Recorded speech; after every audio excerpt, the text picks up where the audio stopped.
Jessica, where's the line where Democrats go too far? I certainly haven't seen it yet. I mean, making thoughtful comments about how this is a war that we chose to get involved in when one of our strongest allies pushed us in that direction, I don't think is anything but a factual assessment of what's going on here. And if J.D. Vance and Tulsi Gabbard weren't in the administration, they'd be on that same side. They'd be saying, focus at home. America first is about what's going on here. I mean, Tulsi Gabbard basically left the Democratic Party because of this. They were practically lining up to sell another war to the American people. And then one voice at that table decided to slow the whole thing down. On a recent segment of The Five, Jessica Tarlov, the lone liberal voice in a sea of pro-Trump commentary, found herself once again surrounded by co-hosts who sounded more like a promotional team than a panel of skeptics. The energy wasn't cautious. It wasn't reflective. It was forceful, confident, almost celebratory. And right in the middle of that momentum, Tarlov pushed back. Not with theatrics, not with outrage, just with facts and perspective, which in that environment might be the most disruptive thing you can do. Sitting across from her was Jesse Waters, bringing the usual bravado and certainty that viewers have come to expect. The framing from much of the panel was clear. Strength means escalation. Questioning the strategy equals weakness. And if you're not fully on board, you're somehow out of step. But what made this exchange compelling wasn't shouting. It was contrast. Because when nearly everyone at the table leans in one direction, politically, rhetorically, emotionally, even a measured counterpoint feels like defiance. And that's exactly what we saw here. A clash not just over foreign policy, but over tone, over media responsibility, and over how quickly television conversations can morph into momentum-building narratives. So we're going to break down what was said, what was implied, and what this moment reveals about the broader political climate. Like the video and subscribe right now. I've got some strong thoughts on this exchange. Let's take a closer look at this clip. Looks like Democrats' pathological hatred of President Trump is still alive and well. Kamala Harris and Gavin Newsom wasting no time in blasting Operation Epic Fury. Watch. Donald Trump has dragged us into a war the American people do not want. If we want to stop Donald Trump with this random decision that he has arrived at, then Congress must act. Reckless is the only way to describe this. He didn't describe to the American people what the end game is here. He didn't describe the existential threat of the moment, the immediacy of the crisis at hand. There wasn't one. He manufactured it. And check out this glowing obituary of the Washington Post to Iran's now deceased murderous Ayatollah Khomeini, writing about his bushy white beard and easy smile, how he cut a more avuncular figure and was fond of Persian poetry and Les Mis. Well, how did Les Mis turn out? I think they just found out. This is a good point. The Iranian version. Yeah. So what, I mean, like the press, like they can't help themselves. Yeah. I mean, the weird thing is that presumably that was written before. Right. So because as the way the obit offices work or departments work, you have big world leaders that everybody's got a file. And then they're like, oh, we forgot to mention that he killed 32,000 of his own citizens last month after they said that they wouldn't do anything after President Trump asked them not to. One of the things about the Democrats is the bat signal went out. The bat signal said, call this a war of choice. And you can go down the list and they all say war of choice. I think one of the things that people do also forget, in addition to the things you mentioned before, 46 Americans were killed on October 7th when Iran-backed Hamas went into Israel. And that decision by the Iranians and Hamas and Hezbollah to, well, maybe not as much Hezbollah, but Hamas, to take that action on October 7th led to all of this. Remember the pagers? Pagers exploding, all of it, because the Israelis said never again. And Biden said, okay, yeah, maybe never again, but we'll see if we can help you later. And President Trump said, oh, no, never again. And he meant it.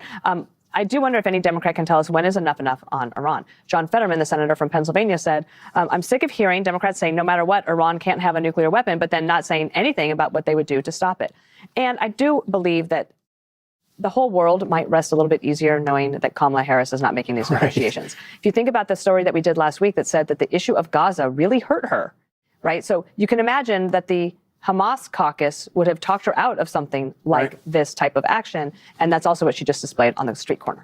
Joey, you have a unique to this table perspective of having gone into war and had to suffer through hearing, or maybe you didn't, I don't know.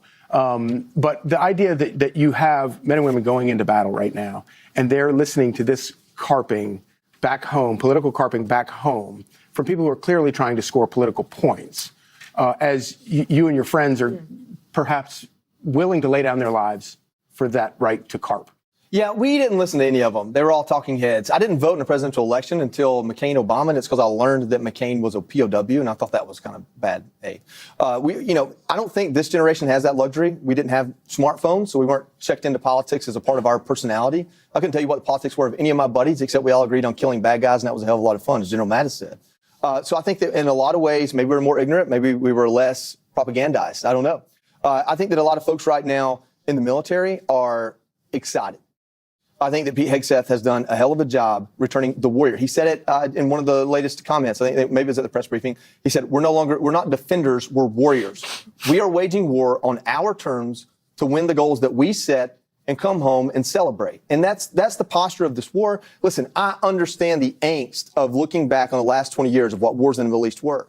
But if I look back on the last 10 years and see everything that President Trump has done, from Maduro to Midnight Hammer to Qasem Soleimani, he strikes, he achieves an objective, and he brings our guys and gals home. I have to believe that's the plan here. I believe that having these Arab nations pissed off at Iran is a helpful tool in that when it comes to whatever rebuilding or whatever reconstituting the country of Iran turns into, because they've got a bigger risk here than we do if the regime reconstitutes itself. Jessica, where's the line where Democrats go too far? I certainly haven't seen it yet. I mean, making thoughtful comments about how this is a war that we chose to get involved in when one of our strongest allies pushed us in that direction, I don't think is anything but a factual assessment of what's going on here. And if J.D. Vance and Tulsi Gabbard weren't in the administration, they'd be on that same side. They'd be saying, focus at home. America first is about what's going on here. I mean, Tulsi Gabbard basically left the Democratic Party because of this, saying that Hillary Clinton was going to get us into these useless wars. We heard that in 2024 in the election, too, that Donald Trump is a peace president and Kamala Harris is the one who's going to take us down these routes. She even called it properly. She talked about, what he was going to do to the economy and that he was going to take us into war with Iran. If you go back to 2012, Trump is even tweeting about how Obama's poll numbers are so bad he's going to launch a strike on Libya or Iran. And Stephen Miller also tweeting before the election that because Liz Cheney was Kamala's top advisor, which I don't think is true anyway, Liz wants to invade the whole Middle East. Kamala equals World War III. Trump equals peace. And I know he has the FIFA Peace Prize, and that is a big deal. But I think that committee would not be too happy with what has happened in the last. What really stood out in that segment wasn't just the disagreement, it was the irony. You had one of the hosts throwing around the word propaganda as if it were some distant foreign concept, while sitting at a table on the Five, where the messaging was almost perfectly synchronized.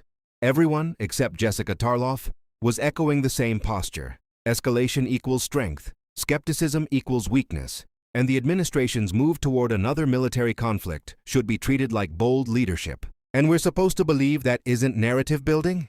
Let's be serious for a moment. When nearly every voice on a panel is reinforcing the same pro-war framing, minimizing risks, dismissing dissent, and painting critics as unserious, that's not organic debate. That's message discipline. The American public isn't blind to that. Poll after poll shows that a clear majority of Americans are uneasy about another war in the Middle East. Depending on the survey, opposition ranges anywhere from 60 to 80%. And that's not just Democrats. That includes independents. That includes conservatives. That includes people who voted for Donald Trump and still don't want another prolonged overseas conflict. And here's where it gets even more interesting. Opposition isn't just coming from the left. You've got figures like Tucker Carlson, hardly a progressive voice, openly questioning the wisdom of this strategy. So what's the explanation there? Is Tucker suddenly a liberal? Of course not. This isn't left versus right. It's intervention fatigue versus escalation. But on that panel, dissent gets framed as betrayal. And then there's this constant performance where Fox News pretends it's somehow outside the media. They criticize the media for asking tough questions. They mock reporters for skepticism. They act as if they're just regular folks at a bar having a chat. Let's be clear, they have seats in White House briefings. They shape narratives. They influence millions of viewers nightly. That is media power. You don't get to claim outsider status while operating at the center of the information ecosystem. And the same goes for the broader branding effort. Painting Donald Trump as some political outsider while he's leading a major party apparatus, backed by one of the largest cable networks in the country. That's not rebellion. That's establishment influence in real time. So when someone on that panel accuses others of pushing propaganda, it lands a little differently. Because what we're watching isn't neutral analysis. It's alignment, it's framing, it's reinforcement. And the real question is whether the audience is still buying it. Let's listen to a bit more and see how this argument unfolds, especially what Jesse Waters has to say next. Democrats were not making any of these arguments at the beginning of the Ukraine conflict. Makes me think that maybe it's all political on their part. All right, so we tried to do what the Democrats wanted. We bribed the Iranians. We gave them all of this money, and it didn't stop them from enriching. Here's the part they repeat so confidently, and hope no one actually checks. The phrase, "we bribed Iran," gets tossed around like it's an undisputed fact. Over and over again. It's emotionally charged. It sounds outrageous. It's designed to stick. But when you slow it down and strip away the theatrics, the reality is very different. The money in question wasn't some gift. It wasn't a blank check. It was Iranian funds that had been frozen, seized assets, that were released as part of a negotiated agreement during the Obama administration. That agreement, of course, was the nuclear deal intended to limit Iran's enrichment program and create inspections in exchange for sanctions relief. You can argue whether the deal was strong enough. You can debate whether it should have been structured differently. That's fair. But calling it a bribe skips over the entire framework of what actually happened. And then came the turning point. When Donald Trump entered office, one of his defining foreign policy moves was pulling the United States out of that agreement. The deal was torn up. Sanctions were reimposed. The pressure campaign resumed. Supporters called it strength. Critics warned it would remove constraints without replacing them with something better. Fast forward to now, and we're staring at rising tensions, enrichment concerns, and the real possibility of military escalation.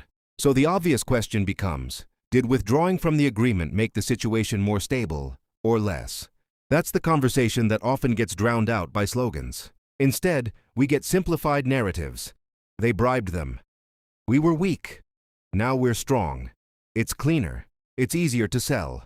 But foreign policy isn't a campaign rally. It's layered. It's complex. And when agreements are dismantled without a durable replacement, power vacuums form. And here's what hooks viewers into this debate. If the deal was containing the threat, even imperfectly, and it was removed, then the chain of events that followed didn't happen in a vacuum. We are where we are because of choices, not slogans, not applause lines, choices. And if we're going to have an honest debate about how to handle Iran moving forward, it has to start with an honest accounting of how we got here. We tried sanctions. We tried treaties. Trump tried bunker busters. And they've already acknowledged that this regime cannot ever get a nuclear weapon. And after all of these things we've tried, they're still enriching, stockpiling ballistic missiles, exporting terror, and threatening to shut down the straits. So the president says, you know what? If you guys aren't going to do anything, we've tried everything else. I'm going to take this one for the team. I'm going to do something. You don't have to back me up publicly, but I know deep down all these Democrats are very happy that I'm doing this. And they can calculate. If this thing goes bad, they can say, you know what? Trump's on the warpath, and you could just stick it to J.D. Vance. But if it is successful, and we have a military parade this summer on the 250th anniversary of this country, and the stock market rebounds, and everybody gets these fat tax refund checks, the Republicans have a very different story to tell before the midterms. And, of course, every future president will be able to thank him for that. At a certain point, you have to step back and ask, who is this messaging actually for? Because when you watch Fox News frame this moment like bold, historic leadership, it feels completely disconnected from where most Americans actually are. The network keeps pushing the idea that this escalation is decisive, necessary, even inevitable. But outside that studio bubble, the appetite for another war just isn't there. The polling reflects it. The conversations reflect it. Even within conservative circles, there's hesitation. Yet the tone on panels like The Five suggests that skepticism itself is radical. And here's the twist. Democrats aren't exactly leading a rebellion here. If anything, their response has been restrained, almost cautious to a fault. Many aren't pounding the table. They're not using explosive rhetoric. Most are simply saying Congress should be consulted. That's it. Follow the constitutional process. Debate it. Vote on it. That's hardly extreme. But what worries a lot of observers is what happens when the pressure ramps up. If there's a formal authorization vote, will party unity hold? Representative Ro Khanna has expressed confidence that most Democrats would oppose broad escalation and that a few Republicans might even cross party lines. That would signal something significant: bipartisan resistance to open-ended conflict. But will that actually happen? There are always fault lines. Lawmakers like John Fetterman have signaled a more hawkish posture on certain foreign policy issues. Others face intense pressure from donors, defense interests, or geopolitical alliances. And when national security narratives start dominating headlines, political courage becomes harder to measure. That's why Jessica Tarlov's point mattered. She wasn't calling for chaos. She wasn't defending a foreign adversary. She was questioning the rush. And somehow, in that environment, even measured skepticism gets painted as extreme. That's the dynamic right now. If you're not fully aligned with the administration's posture, you're labeled fringe. But the reality is far more complicated. Large majorities of Americans, across parties, are wary of another prolonged conflict. They've lived through 2 decades of it. They've seen the cost. So the real question isn't whether Democrats have crossed a line. It's whether the media ecosystem pushing escalation has drifted away from public sentiment. Now I want to hear from you. Do you agree with what Jessica Tarlov argued on The Five, or do you side with voices like Jesse Waters and the rest of the panel? Drop your thoughts in the comments below. If you found this breakdown helpful, make sure to like the video and subscribe. I'll see you in the next one.